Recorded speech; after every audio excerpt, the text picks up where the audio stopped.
দেশের নেতারা বক্তব্য দেয়, নারী পুরুষ কাঁধে কাঁধ মিলিয়ে আমাদের দেশকে উন্নতির দিকে নিয়ে যাচ্ছে, নারীরা এগিয়ে যাচ্ছে। আমি বলি হ্যাঁ, নারীরা এগিয়ে যাচ্ছে, তো উন্নতির দিকে নয়, জাহান্নামের দিকে। কথা বলেন ঠিক কিনা? বর্তমান সমাজে যেই নারী যত শিক্ষিত, সেই নারী তত উলঙ্গ, তত বড় শয়তান। কথা বলেন উন্নত উন্নত বলে বলে আজকে শিক্ষিত হচ্ছে আর কাপড় শর্ট হচ্ছে।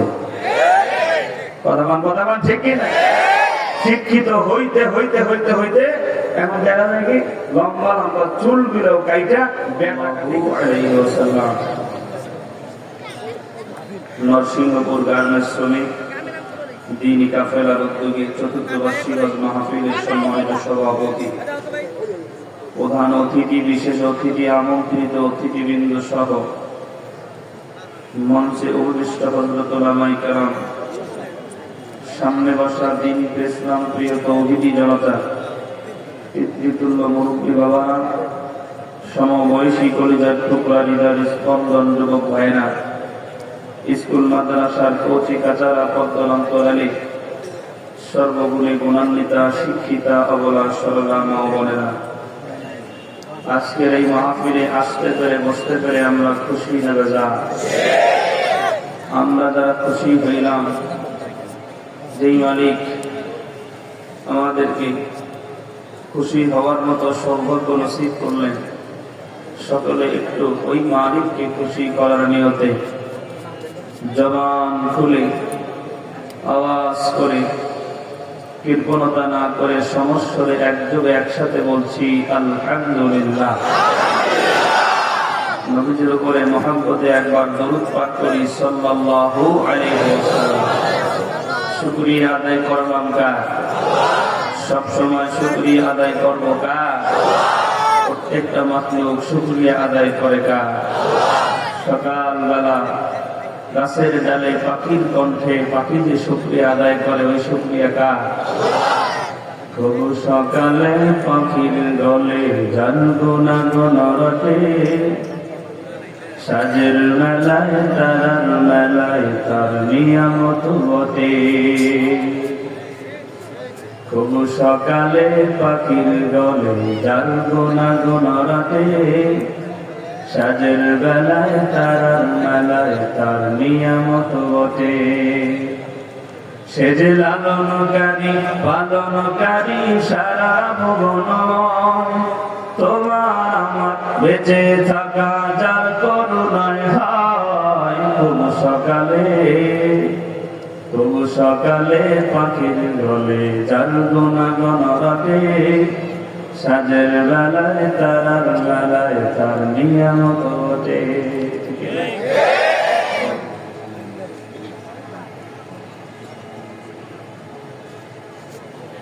লিল্লাহির তাকবীর। সভাপতি সাহেবের আগমন,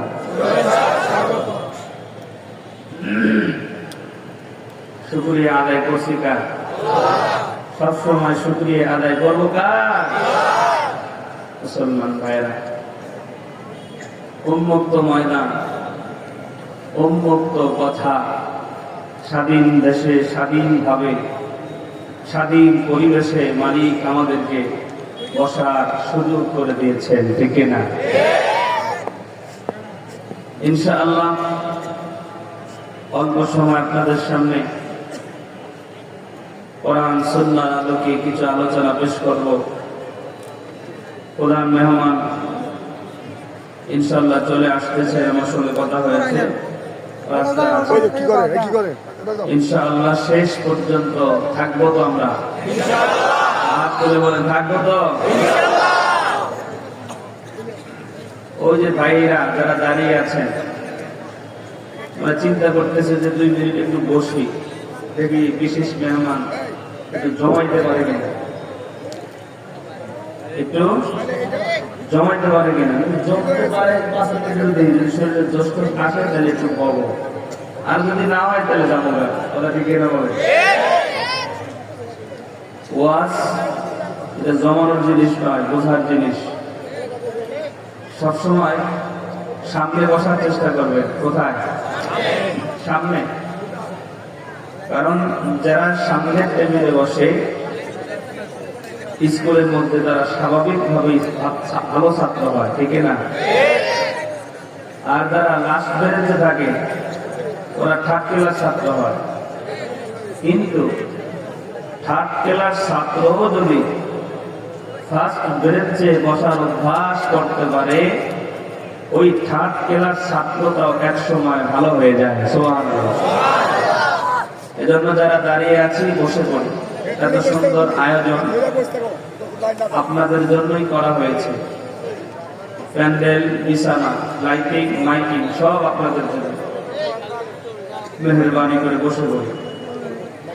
আমি আপনাদের সামনে সূরা আলে ইমরান থেকে একটা আয়াতে কারিমা তেলাওয়াত করেছি। এই আয়াতের সামনে রেখে কিছু আলোচনা রাখার চেষ্টা করব। মহিলাদের জন্য আছে নাকি? মহিলারা গত বছর অভিযোগ করছে ওনাদের নাকি কোনো ওয়াজিব হয় না। মহিলারা অভিযোগ করছে মহিলাদের কি হয় নাই, ওয়াজ হয় নাই। আর আসলেই মাহফিলে মহিলাদের ওয়াজ একটু কমই হয়, কথা হয় না। মহিলাদের ওয়াজ কি হয়? কম হয়। সংক্ষেপে 10 মিনিট মহিলাদের উদ্দেশ্যে একটি কথা বলে আমি আমার আয়াতের তাফসীরে চলে যাব। আপনাদের কষ্ট হবে? আল্লাহ রাসূল সাল্লাল্লাহু আলাইহি ওয়াসাল্লাম, মায়েরা কান করে করেন, নবীজি মসজিদে নববী থেকে আঙ্গিনায় ঢুকলেন। দেখেন খাদিজা কাজ করতেছেন। আল্লাহ নবী সাল্লাল্লাহু আলাইহি ওয়াসাল্লাম খাদিজাকে বলেন, খাদিজা, একটু আগেই আমার কাছে জিবরাইল আগমন করেছিল। বলে বলেন সুবহানাল্লাহ। এবং জিবরাইল আমার কাছে এসে আমাকে একটা সুসংবাদ দিয়ে গেছেন। কি দিয়ে গেছেন? সুসংবাদ। সুসংবাদের কথা শুনলে মায়েরা খুশি হয় কিনা? খুশি হয়ে গেছে। বলছেন, ইয়া রাসূলুল্লাহ, কি সুসংবাদ দিছে? আমার মুসলিম যারা তারা হয়তো অনেকে মসজিদে বয়ান শুনছেন আমার। এরপরে আবার ভালো করে শুনেন, যাতে আমাদের মা বোনদেরকে আমল করাতে আমাদের জন্য সহজ হয়। তখন খাদিজা জিজ্ঞাসা করছেন, ইয়া রাসূলুল্লাহ, কি সুসংবাদ? তখন নবীজি সাল্লাল্লাহু আলাইহি ওয়াসাল্লাম বলেন, খাদিজা,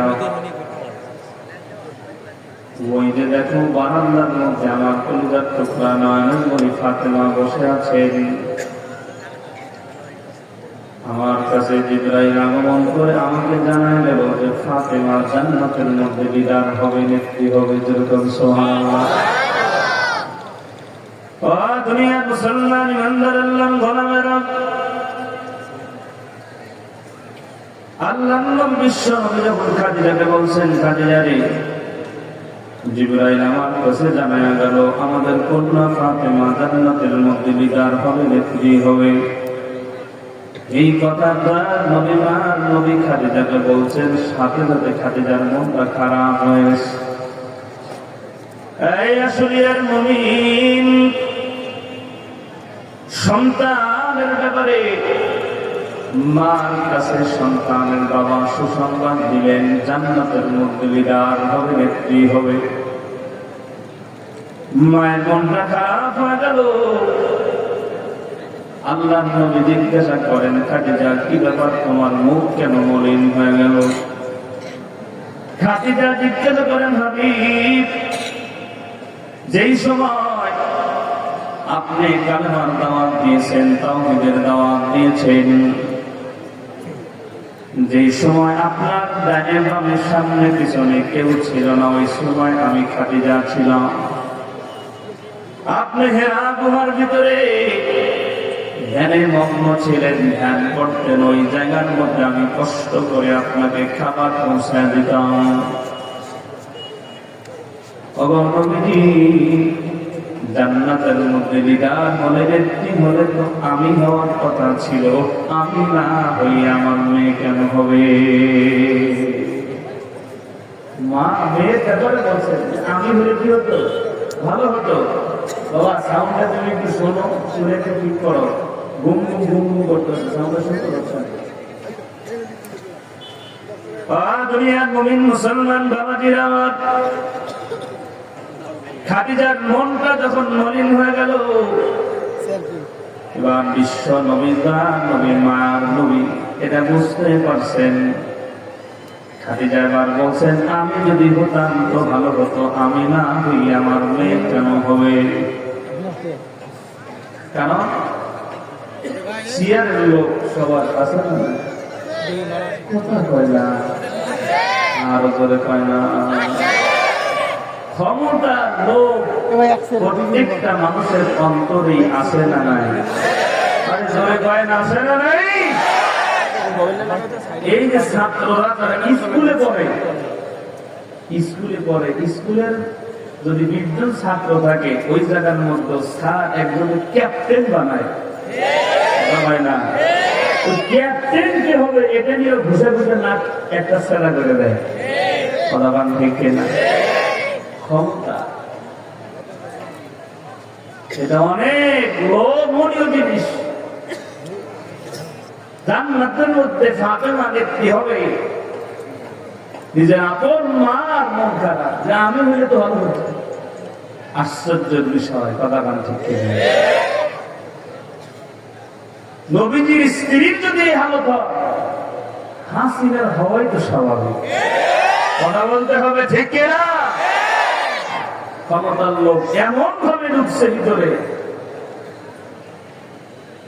সমস্ত প্রশাসনের ঊর্ধ্বতন কর্মকর্তাদেরকে ডেকে বলতেছেন, দেশের জনগণ যত মারা লাগে মারো, ছাত্র জনতা যত মারা লাগে মারো, আমার জনগণ দরকার নাই, আমার সিয়ার দরকার। কথা বল ঠিক না? দুনিয়ার মুসলমান নমরুদ ইব্রাহিম আলাইহিস সালাতু ওয়াস সালামকে হত্যা করার জন্য অগ্নিকুণ্ড সাজা ছিল। কথা বলে ঠিক না? বাদশা ইউসুফ জুনাওয়াত জালেম বাদশা, সূরা বুরুজের তাফসীরে ঘটনা আসছে, কুতিলা আসহাবুল উখদুদ, 20,000 মুসলমানকে হত্যা করার জন্য গর্ত খনন করে সেখানে আগুন প্রজ্বলিত করেছিল। কথা বলতে হবে ঠিক না? ওই জামানায় নমরুদ ইব্রাহিম আলাইহিস সালাতু ওয়াস সালামকে হত্যা করার জন্য অগ্নিকুণ্ড সাজিয়েছিল। জালেম বাদশা ইউসুফ জুনাওয়াত মুসলমানদেরকে হত্যা করার জন্য গর্ত খনন করে ওই গর্তের মধ্যে আগুন প্রজ্বলিত করেছিল। আর এই বাংলার জমিনে নব্য ফেরাউন শেখ হাসিনা আলেমদেরকে হত্যা করার জন্য, কষ্ট দেওয়ার জন্য আয়নাঘর বানিয়েছিল। কথা বলেন ঠিক না? যারা জানেন তারা মনে করে দুনিয়ার সব কিছু আমার সাথে আছে, কিন্তু দুনিয়াবাসী একটা কথা সারা জীবন মনে রাখবেন, জালেমের সাথে সবাই থাকলেও একজন থাকে না, তিনি কে? আর মাজলুমের পাশে যদিও কেউ না থাকে, একজন থাকেন, তিনি কে? আল্লাহ ধরে ধরে ধরে না, ধরলে আর ছাড়ে না। এই জন্য তারা ঘোষণা দিয়েছিল 41 সাল আল্লাহ এমন ভাবে ধরছে। কিসের 41 সাল? 24-এ বোল্ড আউট। কথা কি ভুল বললাম? রাগ করতেছে? আল্লামা মামুনুল হক সাহেব কষ্টে ভরা হৃদয় নিয়ে কম কষ্টে বলেন নেই, বলতেছে একটা নমরুদ, একটা ফেরাউন, একটা কারুন, একটা আব্দুল্লাহ ইবনে উবাই, এই 4টে মিললে একটা শেখ হাসিনার জন্ম হয়। কথা মনে বোঝেন নাই? জোরে বলেন, জোরে বলেন ঠিক কিনা? যে একটা নমরুদের মতো জালেম সে ছিল না, একটা ফেরাউনের মতো জালেম সে ছিল না। এই 4 জন মিলে যে জুলুম নির্যাতন ইমানদারদের উপরে করেছিল, তার থেকে বেশি নির্যাতন ফ্যাসিবাদ সরকার, আওয়ামী লীগ সরকার মুসলমানদের উপরে করেছিল। ঠিক না?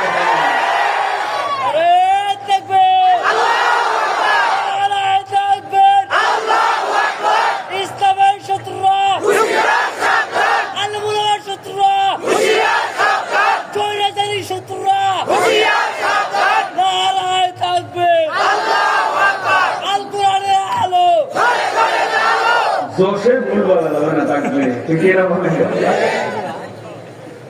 যেটা আবেগ করে আল্লাহ মাফ করে দেয়, ঠিক এরা বলে। দুনিয়ার মুসলমান অনেক কষ্টে ভরা হৃদয় নিয়ে এই কথাগুলো তিনি বলেছেন। আমি বলছি এই বাংলাদেশের মুসলমানেরা ওই 13 সালের 5ই মে রাতের অন্ধকারে শাপলা চত্বরের রক্তের কথা দেশের জনগণ ভোলে নাই। আওয়াজ দিতে হবে, ঠিক কিনা?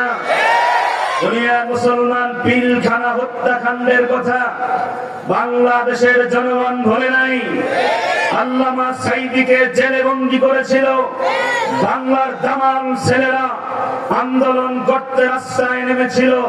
নির্বিচারে তাদের উপরে পাখির মতো গুলিবর্ষণ করে দুনিয়া থেকে বিদায় করা হয়েছিল, ঠিক কিনা? তথ্য মন্ত্রণালয় থেকে জানতে পেরেছি আওয়ামী লীগ সরকারের বিরুদ্ধে 250 মামলা হয়েছে।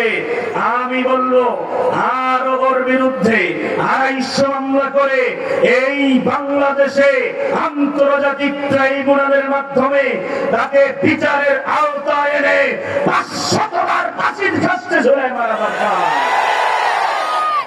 কথা বলে, ঠিক কিনা? সামনে এক বিপ্লব আসতেছে, বিপ্লব, যেই বিপ্লব ইসলামের বিপ্লব, যেই জোয়ার ইসলামের জোয়ার। এই বিপ্লব ঠেকানোর মতো ক্ষমতা কারো হবে না, এই জোয়ার ঠেকানোর মতো ক্ষমতা কারো হবে না। ওই বিপ্লবে আমাদেরকে শামিল হতে হবে। রক্ত যদি দিতে হয় দেওয়া লাগবে, ময়দানে যদি যেতে হয় যাওয়া লাগবে, সন্তানকে যদি এতিম করতে হয়, স্ত্রীকে যদি বিধবা করতে হয়, বাংলার জমিনে খেলাফত কায়েম করতে, ইসলামী হুকুমত কায়েম করতে, জীবন দিতে, রক্ত দিতে, ময়দানে যেতে কারা কারা জিহাদ করে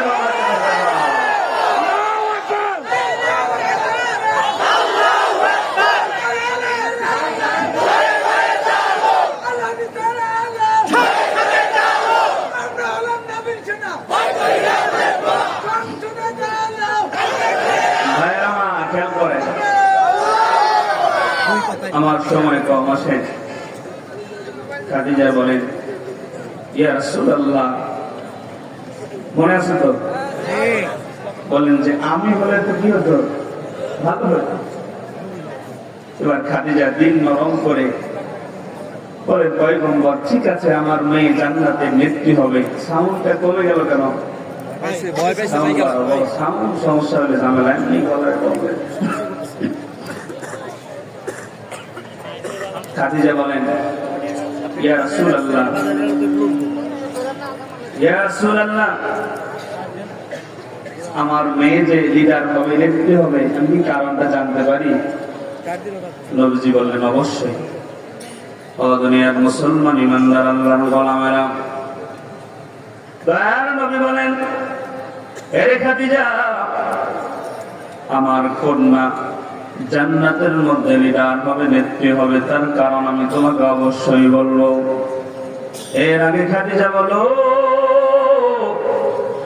আমি তোমাকে 2টা প্রশ্ন করব, তুমি প্রশ্নের জবাব দাও। কি প্রশ্ন? বিশ্ব নবী বলেন, খাদিজা রে, তুমি বলো, তুমি দুনিয়ার জমিনে কত বছর বয়স থেকে পর্দা করে চলো? কত বছর বয়স থেকে পর্দা করে চলো? দুনিয়ার মুসলমান ইমানদার আল্লাহর গোলাম খাদিজাকে বিশ্ব নবী বলেন, এ খাদিজা, বলো বলো, তুমি দুনিয়ার জমিনে কত বছর বয়স থেকে পর্দা করে চলো? খাদিজা বলেন, হাবিব, আমি তো দুনিয়ার জমিনে 55 বছর বয়স থেকে পর্দা করে চলি। এবার বিশ্ব নবী বলেন, খাদিজা রে, তাহলে একটু বলো তো, আমাদের কন্যা ফাতেমা কত বছর বয়স থেকে পর্দা করে চলে? এবার খাদিজা বলেন, পয়গম্বর, আমাদের কন্যা তো বুঝ হওয়ার পর থেকে পর্দা করে চলে। জোরে বলেন না সুবহানাল্লাহ। এবার নবীজি বলেন, খাদিজা, তো বলো তুমি কত বছর বয়স থেকে আল্লাহর ইবাদত করো? এবার খাদিজা ডাক দিয়ে বলেন 55 বছর বয়স থেকে আমি আল্লাহর ইবাদত করি। নবীজি বলেন খাদিজা তাহলে আবার তুমি বলো তো আমাদের কন্যা ফাতেমা কত বছর বয়স থেকে আল্লাহর ইবাদত করে?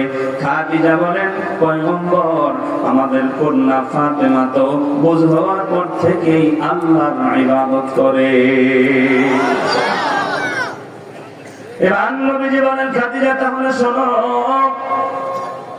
আমাদের কন্যা ফাতেমা জান্নাতের মধ্যে লিডার হবে, নেত্রী হবে, কারণ হলো দুইটা। জোরে বলেন কয়টা?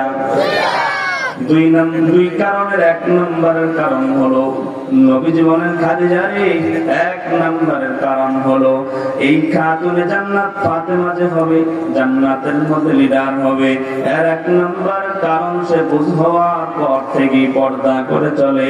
আর 2 নম্বরের কারণ হলো সে বুঝ হওয়ার পর থেকেই আল্লাহর ইবাদত করে, আল্লাহর নবীর সুন্নাত দিয়া তার জীবন সাজায় আছে। জোরে বলা যাবে কি সুবহানাল্লাহ। আসলে আর যুবক ভাইরা পর্দার আড়ালের মায়েরা তো যতটুকু কথা বললাম এখান থেকে আপনাদের জন্য শিক্ষণীয় বিষয় হলো আমরা যদি ফাতেমার সঙ্গে জান্নাতের মধ্যে কর্মী হতে চাই, আপনারাও যদি ওই জান্নাতের সদস্য হতে চান তো আপনাদেরকেও পর্দাশীল হওয়া লাগবে, আপনাদেরকেও পর্দা করে চলা লাগবে। 2 নম্বর নবীজির সুন্নাত দ্বারা আপনাদেরকেও প্যাকেটিং হইয়া আল্লাহর ইবাদত করে করে জীবনটারে সাজানো লাগবে। কথা বলেন ঠিক কিনা? এখন একটু আওয়াজ দিয়ে বলেন আমাদের মায়েরা আমাদের বোনেরা যে পর্দা করে চলে না এর জন্য দায়ী কারা? আর জোরে জোরসে বলেন আমরা কারা? আরো জোরে জোরসে বলেন। বুঝছেন? এবার পর্দা করবে কেমনে? নিজেও গার্মেন্টস করেন, বউরেও রয়েছে, কথা পায় না। ভুল বললাম নাকি? আমি শুনলাম স্বামী স্ত্রী এক গার্মেন্টসে চাকরি করতে পারে না, স্বামী স্ত্রী এক গার্মেন্টস চাকরি করতে পারে না। স্বামী যদি কোনো মেয়ের সাথে কথা কয় তো ডাইরেক্ট হয় কুত্তার বাচ্চা, কার সাথে কথা বলবি? কথা পায় না রে ভাই। ওই দেখো জিরা বলতে খাম্পাল লাগে বাঁচছে। এই যে র্যাব, এই যে সেনাবাহিনী কি লেগে বাঁচতে পারে শুনতে পারলাম যে ওই রাস্তার মধ্যে 2 জন ঝগড়া করতে যাচ্ছে। বুঝছেন বাস্তব নাকি অবাস্তব? স্ত্রী আবার যদি কারোর সাথে কথা বলে তাহলে চুলের ছুটি ধরে, কথা পায় না ঠিক কিনা বলে? চাকরি করেন সমস্যা নাই, কিন্তু পর্দা মেইনটেইন করে করা যাবে, ঠিক কিনা? আল্লাহর বিধান নবীর সুন্নাত সব ভুলে গিয়ে দুনিয়া কামানোর ধান্দায়, দুনিয়া কামানোর ফিকিরে আমরা আজকে আখিরাতকে বরবাদ করে দুনিয়ার পিছনে ছুটছি। কথা বলেন ঠিক কিনা? আর আমাদের দেশে একটা বাটপারি স্লোগান আছে নারী পুরুষ সমান অধিকার। কথা বলেন ঠিক কিনা? নারী আর পুরুষ কিছু বলে সমান হয়? কথা বলেন না কেন? যদি বলে নারী আর পুরুষ সমান হয় তাহলে তো আমাদেরকে 10 মাস 10 দিন পেটে একটা নেওয়া লাগবে। কথা বলেন না কেন? সমান কোশ্চেন করা হবে না। নারী নারীর জায়গায়, পুরুষ পুরুষের জায়গায়। নারীর অধিকার আল্লাহ নারীর জায়গায় নারীকে দিয়েছেন, পুরুষের অধিকার এটা পুরুষের জায়গায় আল্লাহ তাকে দিয়েছেন। কথা বলেন ঠিক? নেতারা বক্তব্য দেয় নারী পুরুষ কাঁধে কাঁধ মিলিয়ে আমাদের দেশকে উন্নতির দিকে নিয়ে যাচ্ছে, নারীরা এগিয়ে যাচ্ছে। আঙ্গলে হ্যাঁ, নারীরা এগিয়ে যাচ্ছে তো উন্নতির দিকে নয়, জাহান্নামের দিকে। কথা বলেন ঠিক কিনা? বর্তমান সমাজে যেই নারী যত শিক্ষিত সেই নারী তত উলঙ্গ, তত বড় শয়তান। কথা বলেন উন্নত উন্নত বলে বলে আজকে শিক্ষিত হচ্ছে আর কাপড় শর্ট হচ্ছে। কথা বান ঠিক কি না? শিক্ষিত হইতে হইতে হইতে হইতে এখন দেখা যায় কি লম্বা লম্বা চুল গুলো কাইটা বেটা কাটিং করে। কথা বলেন ঠিক কি না? পুরুষ না মাইয়া বোঝাই বড় মুশকিল। আল্লাহ আমাদের মায়েদেরকে বুঝ দান করেন, জোরে বলেন আমিন।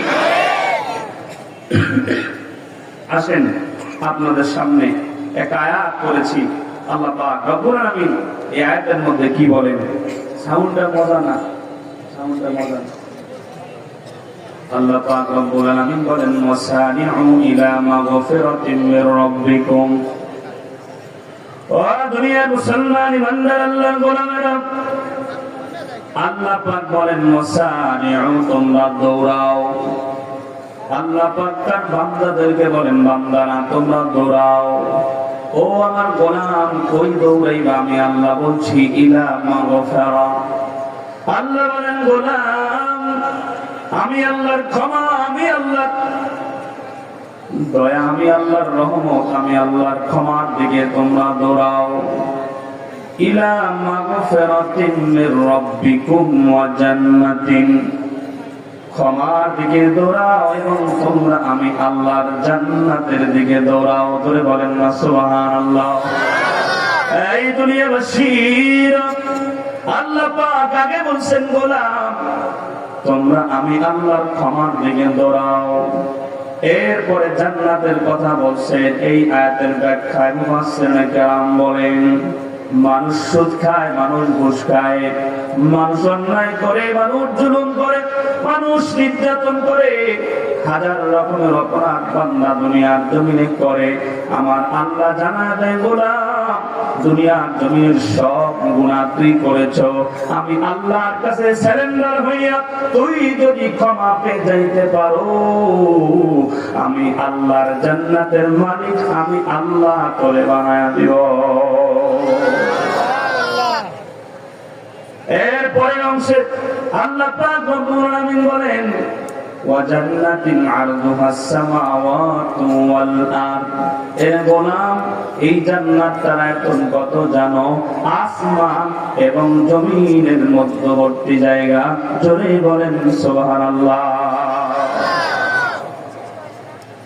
এরপরে আল্লাহ পাক রব্বুল আলামিন বলেন উইদ্দাত লিল মুত্তাকিন।